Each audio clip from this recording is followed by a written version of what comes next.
I haven't sat down to do my makeup. Well, no, not to do my makeup. I haven't sat down to film myself do my makeup in what feels like forever. Wow, we're long overdue. Welcome back. I'm so excited to be sitting down to do my makeup and just chatting with you guys. This is literally going to be a little get ready with me. If I don't mention a product that I'm using, do not worry. It'll be listed down below so you guys can go check out. And I always leave links to every single product as well. And you guys left me a bunch of questions about being an influencer and some assumptions about being an influencer. So that is what we're gonna tackle today. Okay, so like I said, I'm going to be answering questions or assumptions about being an influencer because those are the things you guys submitted. So this should be interesting. And of course, I'm only speaking from my point of view. I think some people group influencers as just one category and everyone has the same opinion, but we're human, so we all are different and we all have different opinions on the industry. So I'm just speaking from my point of view. And before we jump in, I do want to share that the palette I'm going to be using is my Pat McGrath palette. This was a recent purchase of mine, and I wanted to purchase one of her palettes and I came across this one and I thought it was so beautiful and it's stunning. So I'm very excited to be playing around with this. I think the main two colors we're gonna focus on are these two top ones. Okay, so a lot of the questions that I got were from people asking, is it too late to become an influencer? Is it too late to start a channel in 2020? And I think absolutely not. I don't think it's ever too late to start something. Yes, I'm just gonna start doing my makeup, guys, while I speak. Yeah, the market is super oversaturated with influencers and people who have channels, but the beauty of that is that everyone is different. So everyone is starting a channel about something different. Everyone has a different personality, a different style of filming, a different style of editing.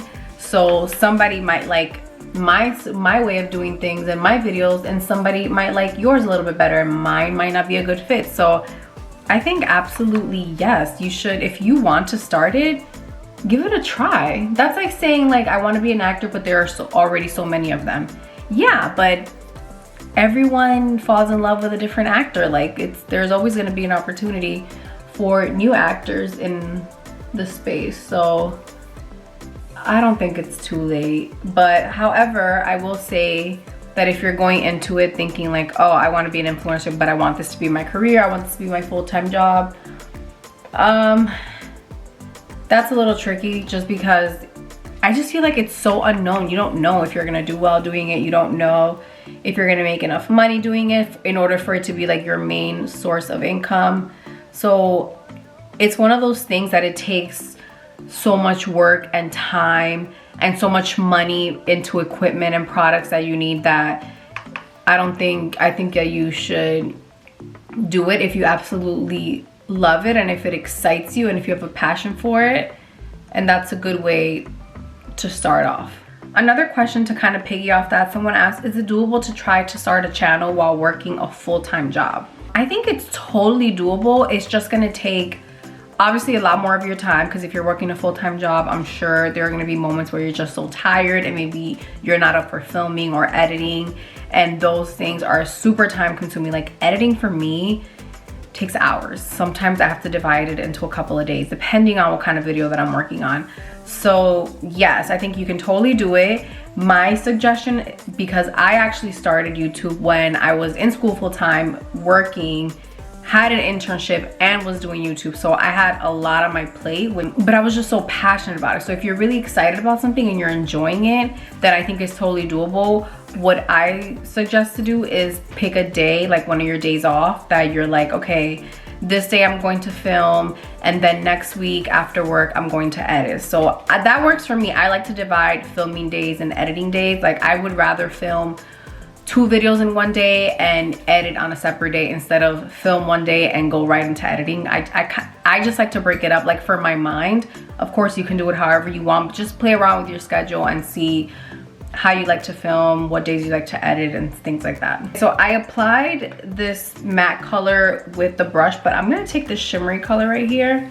It's so cool how it looks like the camera's picking it up a little bit more purple, but depending on the light and how you look at it, it's like coral and pink and purple. It's really, really pretty. But I'm just gonna take my finger and kind of place it in the center above that other pinky shade.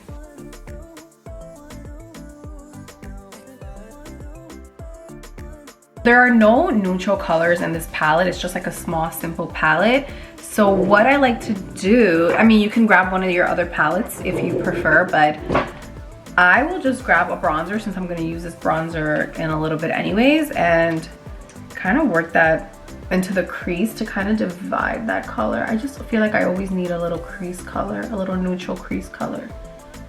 The amazing thing about makeup is like, I feel like there aren't any rules with makeup. You can use certain products in multiple ways. Like this bronzer, I always use it as eyeshadow also.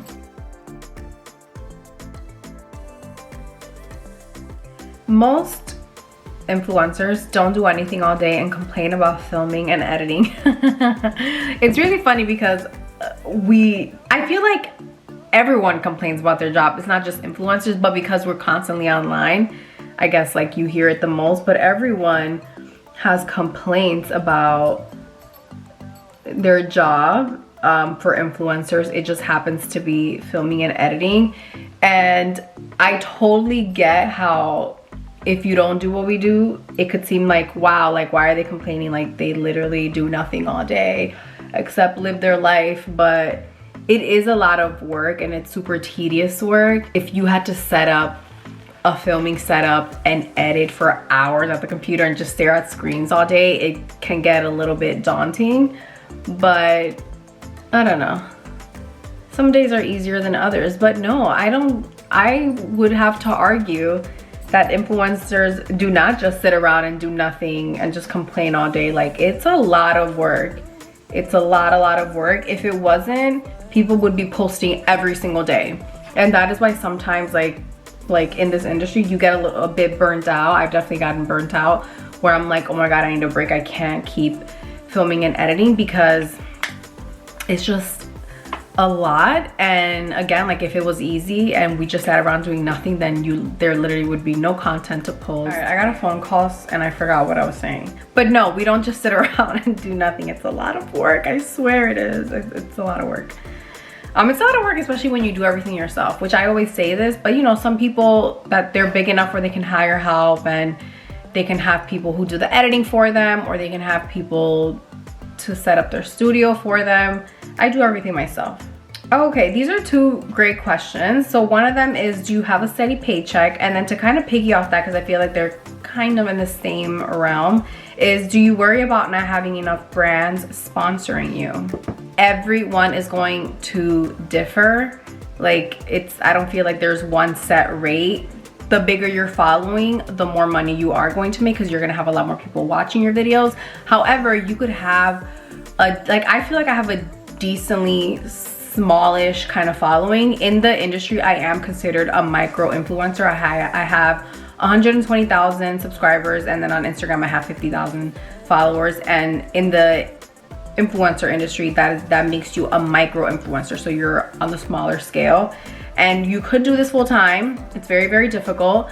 At my following, I feel the more people watch your videos, the more money you make. So you could have a small following, but if you have a ton of people watching your videos, even if they're not subscribed to you, you'll make more money. But what was the question? I like to just sit down and talk to you guys, like, because I can't do my makeup and answer questions at the same time unless somebody would tell me what the questions are. I have like income that I get from YouTube AdSense, but it's not something that I could live off of. So I've had to, like, the smart thing to do if you're going to be an influencer is to create multiple streams of income. You don't want to rely on just one thing and getting paid, because your YouTube check, unless you have millions of followers and viewers, it's not going to be so big, and it'll definitely fluctuate depending on how many views you get one month. And so then I get paid through YouTube AdSense monthly, which yes, I do get it monthly, but again, it's not that big. And then I also get paid from brand sponsorships, but I don't have sponsorships every single month. And then do you ever worry about not having enough brands sponsoring you? I definitely do. It's definitely something that I am aware of, and like that's why I try to save my money, and because I never know like when my next brand sponsorship is going to come. And also I don't accept a lot of brand sponsorships just because if they're not a good fit, I just refuse to work with a brand that just, again, it's not a good fit for me, or it doesn't make sense, or like I don't like their stuff. So I actually do turn down a lot of stuff, even though I am on the smaller side. I like just don't like doing things if it doesn't feel right. I don't care if it's going to bring me a paycheck.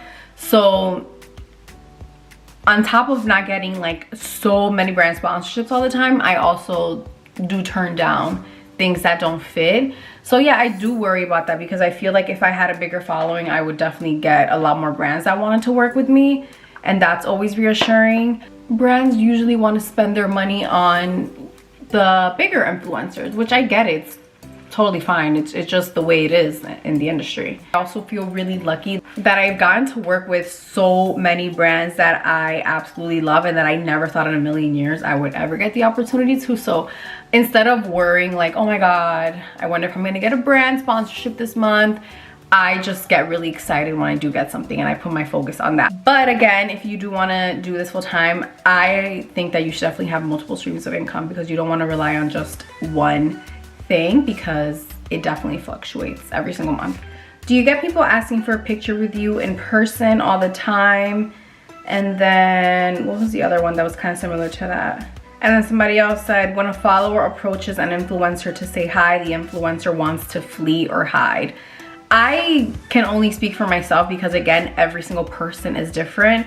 But I love when someone comes and says hi to me, especially because I spend all day speaking to cameras and my phone. So it's so nice to actually meet someone who watches your videos in person, and it makes it feel so real. I don't know why, but I always feel like no one watches my stuff. Like I post and in my head I'm like, oh, no one's watching, and I think that's what gives me the confidence to post. But then when someone comes up to me in person when I'm out and they tell me they watch my stuff, I'm like, in my head I'm like, oh my god, I cannot believe this person watches me like that. It just blows my mind, and I get really excited. If you've ever met me in person and said hi to me, feel free to comment down below, and so that you can share your experience. But I swear to you, like I get so excited, and some people will be really shy and they won't want to bother, but it is never a bother. If you ever see me, even if I'm like out eating with other people, whatever I'm doing, I do not care what I'm doing, feel free to come up to me, because I do want to meet you. It's never a problem at all. I actually feel bad when people message me after they've seen me and they're like, oh my god, I saw you but I didn't want to bother and say hi. And I'm like, oh my god, you should have said hello. Like, it's not a bother at all. So yeah, feel free to come and say hello. It always makes my day. All influencers have white kitchens, LOL. That's really funny. I feel like we do kind of have the same, like a lot of people have a similar aesthetic, but I think that's just what's in right now, in combination with what looks good on camera. To be honest, I don't have a white kitchen, but if it was up to me, I would have picked a place that was super modern looking, that did have a white kitchen, because it just looks so good for filming. And when you have a white space, it just looks brighter even if you don't have bright lighting. So it just looks better on camera. And when I'm picking things out, I think about like, oh, is this gonna look good on camera, and is this gonna work like lighting wise? So yeah, I think that's why everyone kind of ends up having like really similar things. And I feel like it's also what's kind of in when it comes to home decor. I look like I'm about to go eat something. Great question. How do you negotiate sponsorships, especially when your channel was smaller? So hard to negotiate because I don't know about you guys, but I have a hard time like knowing my worth. But at the same time, I've learned how much work and how much of my time goes into creating a single video. So I know that I should, if a brand wants to work with me, they should pay, because if they were to pay a model to take a photo for them, or pay an actress, or it's work, so they would have to pay them. And I am sitting here doing my research on a product, filming, setting up, editing, promoting it afterwards. So yeah, it's a lot of work. it can go to one of two ways. Sometimes they'll say, hey, we want you to make a video, we want you to include this in your next video, what is your rate for this? Or they can say, hey, we want you to include this in your video, this is how much we're willing to pay for it.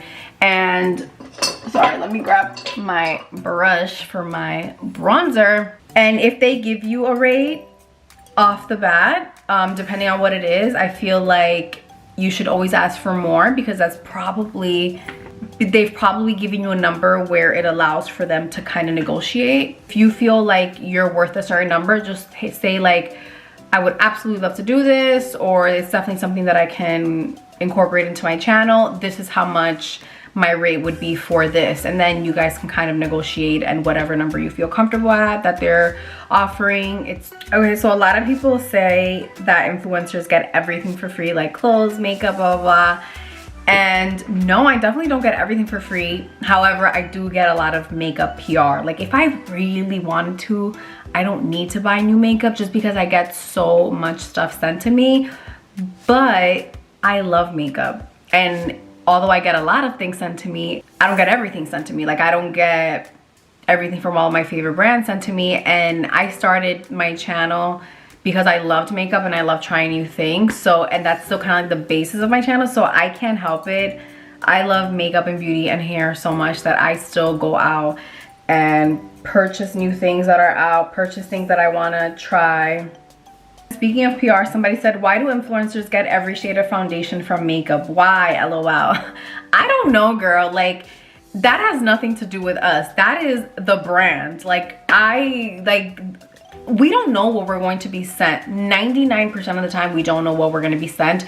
Sometimes we don't even know we're going to be receiving PR. Like, once you're on a list, they just send you things that you think you'd be a good fit for. So you don't always know what you're getting. So I can't say ahead of time, like, hey, don't send me this. Like, it's kind of whatever they send. However, I don't know. I don't feel like I've been receiving like the full range of every foundation lately. I think brands are getting smarter about it. And for the most part, what's been happening is that I'll get 3 to 4 shades of foundation that they think might be a good fit for me, which makes sense because you don't know exactly what shade someone's going to be just by seeing their photos. So it's nice to get like 3 to 4 different shades and 1 or 2 will work for you. So yeah, that has nothing to do with us. Like, we have no say in that. It's whatever the brand wants to send us. Next question is, how do you show your personality / fun spirit through social media without oversharing? So I think that you just have to figure out what things you absolutely won't share and what things you don't mind sharing. For me, I don't share my family too much.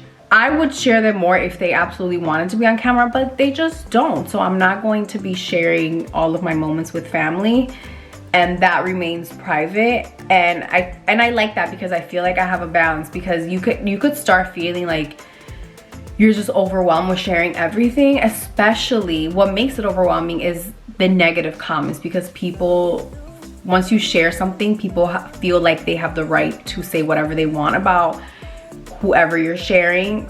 So it's really up to you who you want to share, what you want to share, like where you draw the line. And I think it's important to have boundaries. So, and you only learn to do that as you're in this, like you figuring out, okay, I don't feel good about sharing this. This was actually really fun to share. So you're gonna figure that out as you go along. Look at that glow.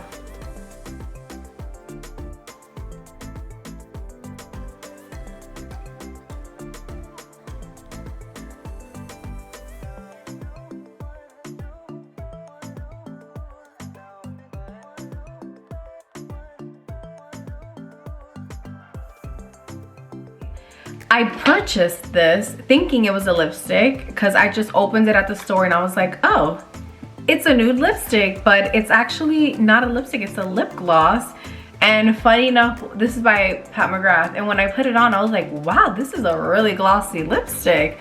But when I went on Sephora, because I was trying to link it for you guys in a video, it wasn't even under lipsticks, it was under lip gloss. And it is indeed kind of like a lip gloss topper. Like, it just makes it gives you some color, but it's definitely a really glossy finish, which I like. So I ended up keeping it. I'm like, oh, I really like this.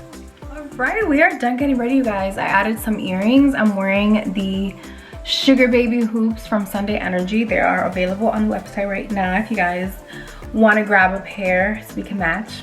be twinsies. But this is the final look. I love this look, you guys. I think I'm gonna do it again this weekend because I love like the pink tones. It just looks so romantic, and the lips is so like 90s to me. I don't know. Thank you guys again for getting ready with me. I love doing these kind of videos with you guys where I can just get ready and chat, because those are just the most fun for me to do and to watch. But again, thank you. I love you guys, and I will see you in the next video. Bye.